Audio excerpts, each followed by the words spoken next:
আসসালামু আলাইকুম রহমতুল্লাহ বরকাতু। আমি ওবায়দুর রহমান ইবনে আবদুল্লাহ ইবনে ফজল, ভারত বিখ্যাত বাগবি, বিখ্যাত আলেমে দিন আল্লামা আবদুল্লাহ ইবনে ফজল রাহিমাহুল্লাহ আনহুর আমি দ্বিতীয় সন্তান। আমি দাঁড়িয়ে আছি ওনারই স্মৃতিধন্য ওনারই গ্রাম চুরশি খলিফাপাড়াতে, এবং আপনাদের শ্রমে ঘামে গড়া প্রতিষ্ঠান তার স্মৃতিধন্য চুরশি হাবিরুন্নেসা হাফেজিয়া মাদ্রাসার সম্মুখে আমি দাঁড়িয়ে আছি। আপনারা লক্ষ্য করছেন যে প্রতিষ্ঠানটি বর্তমানে কী অবস্থার মধ্যে আছে। এই প্রতিষ্ঠানটি মূলত 1975 সালে প্রতিষ্ঠা লাভ করে। প্রতিষ্ঠা লগ্নেই এই প্রতিষ্ঠানকে কেন্দ্র করে জামালপুরের সবচেয়ে বড় ইসলামী মহাসম্মেলন সম্পন্ন হয়। এই সম্মেলনে আগমন করেন আল্লামা ডক্টর আব্দুল বারী রাহিমাহুল্লাহ আনহু, আগমন করেছেন সুপ্রিম কোর্টের বিচারপতি, বাংলাদেশের প্রথিতযশা বক্তারা অনেকে আগমন করেছেন। এমনকি প্রথম সম্মেলন 3 দিন ব্যাপী হয়েছিল। সেই সম্মেলনে 35 জন বক্তার নাম বিজ্ঞাপনে বিঘোষিত ছিল। আরও অগণিত বক্তা আলেম ওলামা এখানে সমবেত হয়ে এ অঞ্চলকে তাদের পদধূলিদানে ধন্য করেছিল। সম্মানিত উপস্থিতি, সূচনা লগ্ন থেকে প্রতিষ্ঠান কোরআনের খেদমতে আত্মনিয়োগ করে। এ অঞ্চলে তখন আহলুল হাদিস জামাতের বা সালাফি ভাইদের কোনো দ্বীনি প্রতিষ্ঠান ছিল না। এই প্রতিষ্ঠানটি সর্বপ্রথম জামালপুরের মধ্যে আহলুল হাদিস সালাফিদের দ্বীনি প্রতিষ্ঠান, কোরআনী প্রতিষ্ঠান হিসেবে তৈরি হয়। আল্লামার একটি বড় আকাঙ্ক্ষা ছিল যে মাযহাবী ভাইদের পক্ষ থেকে আহলে হাদিসদের বিরুদ্ধে একটা অভিযোগ করা হতো যে তাদের মধ্যে হাফেজ নাই, তাদের মধ্যে আলেম ওলামার সংখ্যা কম, হাফেজের সংখ্যা কম, তার মানে আল্লাহ পাক রব্বুল আলামিনের সাহায্যপুষ্ট তারা নন। তিনি এই অপবাদকে ঘুচানোর নিমিত্তে আল্লাহর উপর তাওয়াক্কাল করে এইখানে মাদ্রাসা প্রতিষ্ঠা করেন আপনাদেরকে সাথে নিয়ে। মূলত এই জায়গাটি তার বাড়িতে পরিণত হওয়ার জন্য তিনি জায়গায় মাটি কেটেছেন, গাছ রোপণ করেছেন। অবশেষে তিনি এই জায়গাটিকেই প্রধান সড়কের পাশে আল্লাহর সন্তুষ্টির জন্য কোরআনের ঘর হিসাবে তিনি প্রতিষ্ঠা করেন আপনাদেরকে সাথে নিয়ে। পরবর্তীতে ক্রমান্বয়ে এই প্রতিষ্ঠানের উন্নয়ন সংগঠিত হয়। এখানে ক্রমান্বয়ে এই অঞ্চল, এই জেলা, এই বিভাগ এবং বিভাগের বাইরে থেকে বিভিন্ন অঞ্চল থেকে জনগণ এই প্রতিষ্ঠানের প্রতি আকৃষ্ট হন। তারা অর্থ প্রদান করেন, সমর্থন প্রদান করেন, এমনকি সন্তান প্রদান করে তারা এই প্রতিষ্ঠানে পড়াশোনা করেন।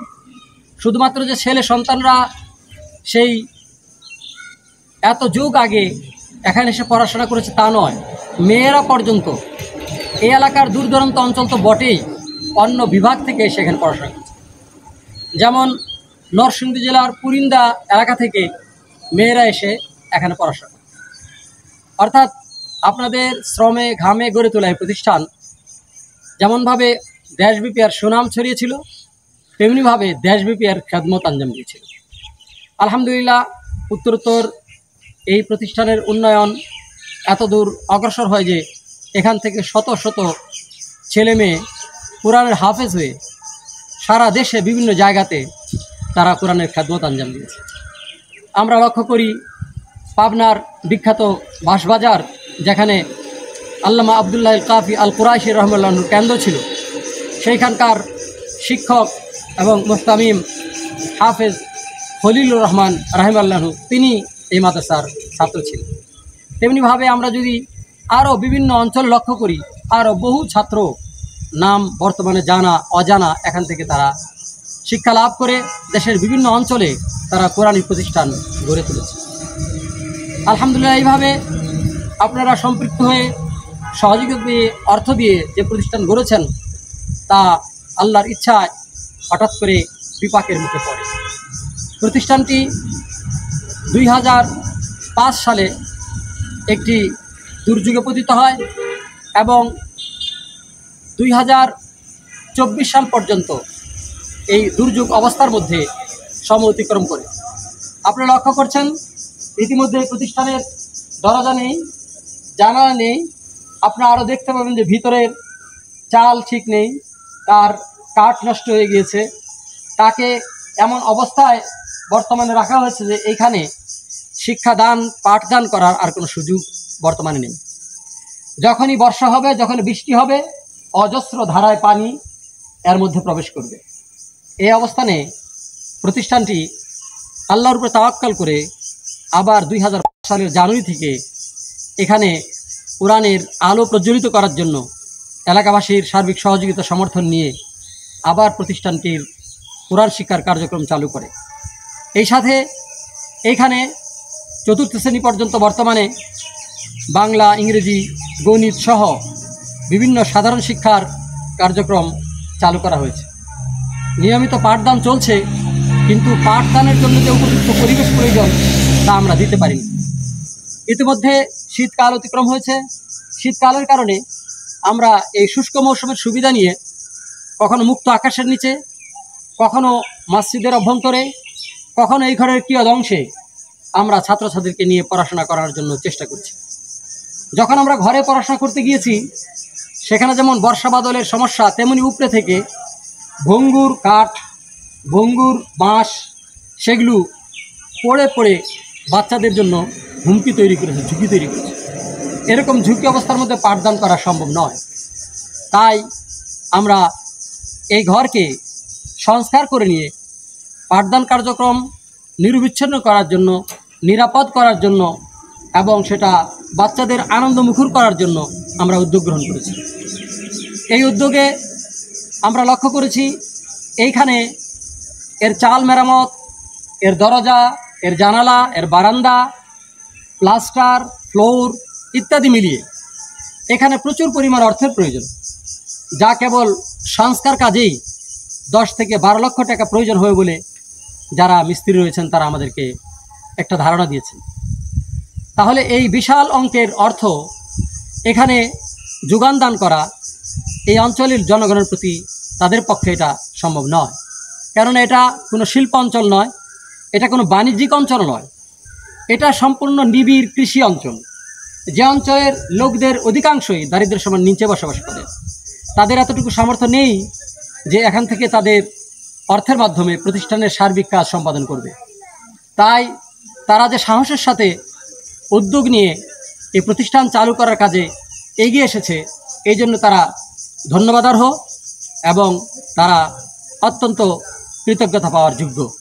সেই সাথে তারা আপনাদের কাছে, বাংলাদেশের জনগণের কাছে, বাংলাদেশি ভাষাভাষী, বাংলা ভাষাভাষী বিশ্বের বিভিন্ন অঞ্চলে যারা আছেন তাদের কাছে এই প্রতিষ্ঠানের এই সংস্কার, এর উন্নয়ন এবং একে আরও উন্নয়নের পথে, এমনকি একটি জামে ইসলামিয়া তথা ইসলামী বিশ্ববিদ্যালয় হিসাবে এই প্রতিষ্ঠানটিকে গড়ে তোলার লক্ষ্যে আপনাদের কাছে উদাত্ত আহ্বান জানাচ্ছি।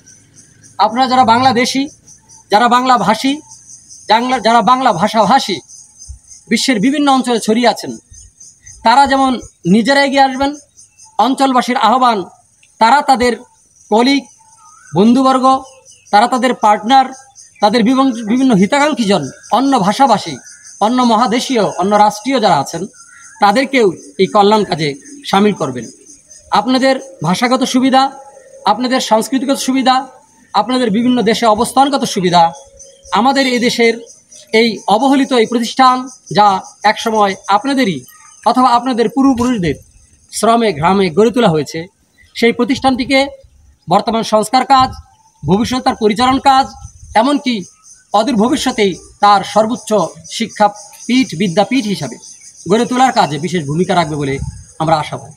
তা আপনাদেরকে আমরা আহ্বান করছি, আপনারা যারা দেশে আছেন, যারা কাছে আছেন, যারা কিছু সুযোগ সুবিধা পাচ্ছেন এখানে আসার মতো, তাদের প্রত্যেককেই আমরা এখানে আহ্বান জানাচ্ছি, আপনাদেরকে দাওয়াত দিচ্ছি। আপনারা আসুন, দেখুন এখানে আপনাদের প্রতিষ্ঠান কী অবস্থা আছে। সেই সাথে এই দিনই প্রতিষ্ঠানটির উন্নয়নের জন্য, তার সংস্কারের জন্য আপনাদের সুচিন্তিত মতামত পরামর্শ আমরা সর্বান্ধবে গ্রহণ করব, সানন্দে গ্রহণ করব। আপনারা এগিয়ে আসুন। আমরা যে অঞ্চলে দাঁড়িয়ে কথা বলছি, এই অঞ্চলটির নাম চরশি খলিফাপাড়া। এই মাদ্রাসাটির নাম চরশি হাবিবুন্নেসা হাফিজিয়া মাদ্রাসা। এটা আল্লামা আবদুল্লাহ ইবনে ফজল রাহিমাহুল্লাহ আনহুর স্মৃতিধন্য আপনাদের শ্রমে ঘামে গড়ে তোলা প্রতিষ্ঠান। এটি বর্তমান ময়মনসিংহ বিভাগে জামালপুর জেলাতে অবস্থিত। ঢাকা জামালপুর রোডে তিতপাল্লা নামক স্থানে আপনারা নেমে মাত্র 3 কিলোমিটার রাস্তা পশ্চিম দিকে যদি অটোরিকশা যুগে আগমন করেন, তাহলেই আল্লামা আবদুল্লাহ ইবনে ফজলের স্মৃতিধন্য এই মাদ্রাসা পেয়ে যাবেন।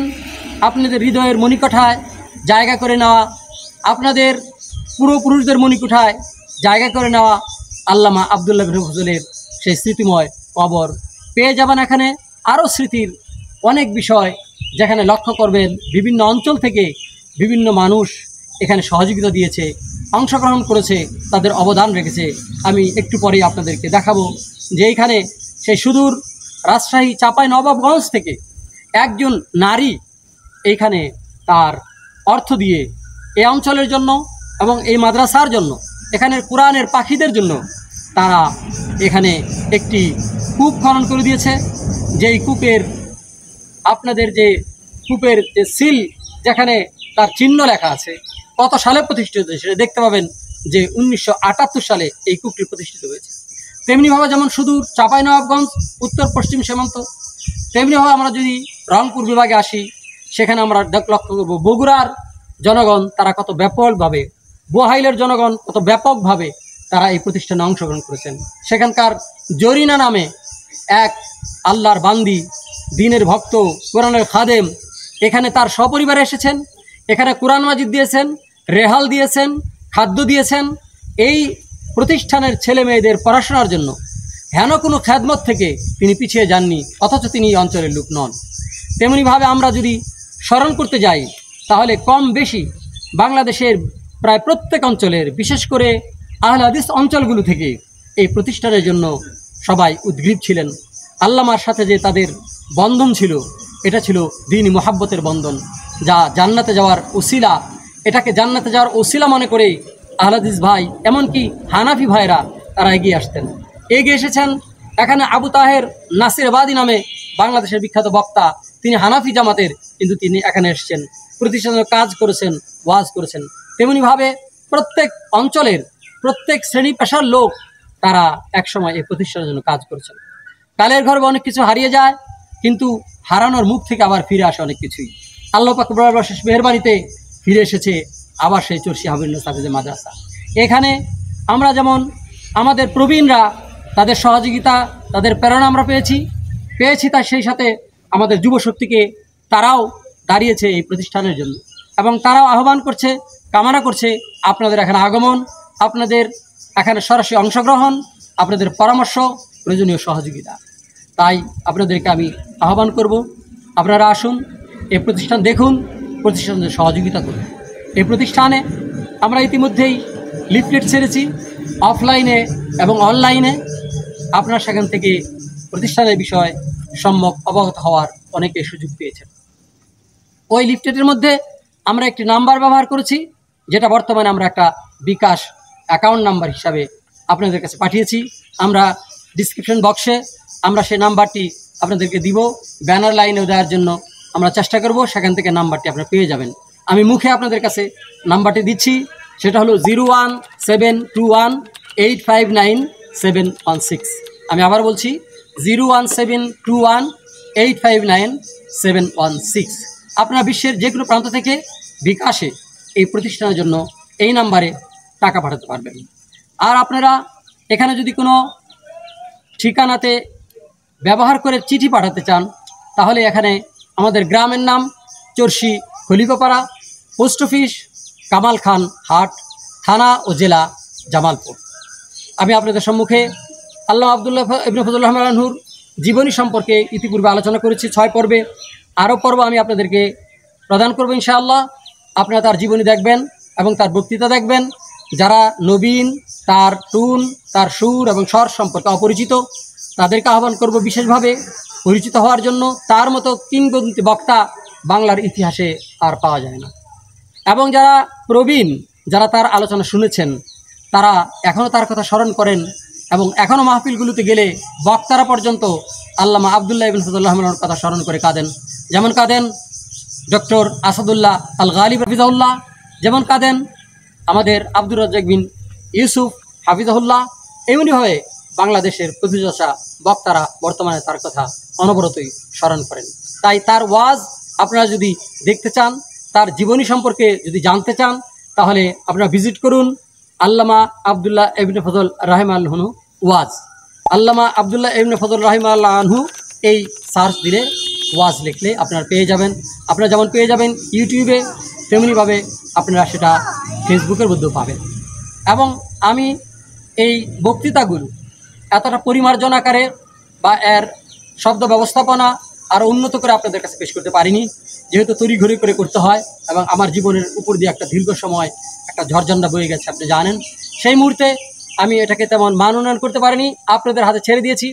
আপনাদের যদি সদয় বিবেচনা হয়, বিশেষ করে যারা টেকনোলজিতে উন্নত, যারা নেট ব্যবস্থাপনায় দক্ষ, যারা কন্টেন্ট ক্রিয়েটর রয়েছেন, তারা এই বক্তৃতাগুলিকে আরও মান উন্নয়ন ঘটিয়ে, শব্দ উন্নয়ন ঘটিয়ে, এর এডিটিংয়ের মাধ্যমে আপনারা ইচ্ছা করলে উন্নয়ন ঘটিয়ে এটার জন্য সাদকা জারিয়ার নেকি লাভ করতে পারেন।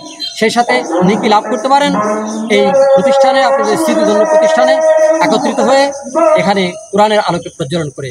আপনাদের সকলকে আপনাদের অতীত জীবনের নিজেদের এবং পূর্বপুরুষদের খেদমতের কথা স্মরণ করে সেই শুকরিয়া আদায় করছি, দোয়া করছি এবং যারা বর্তমানে আসবেন তাদেরকে আহ্বান জানাচ্ছি। আসসালামু আলাইকুম।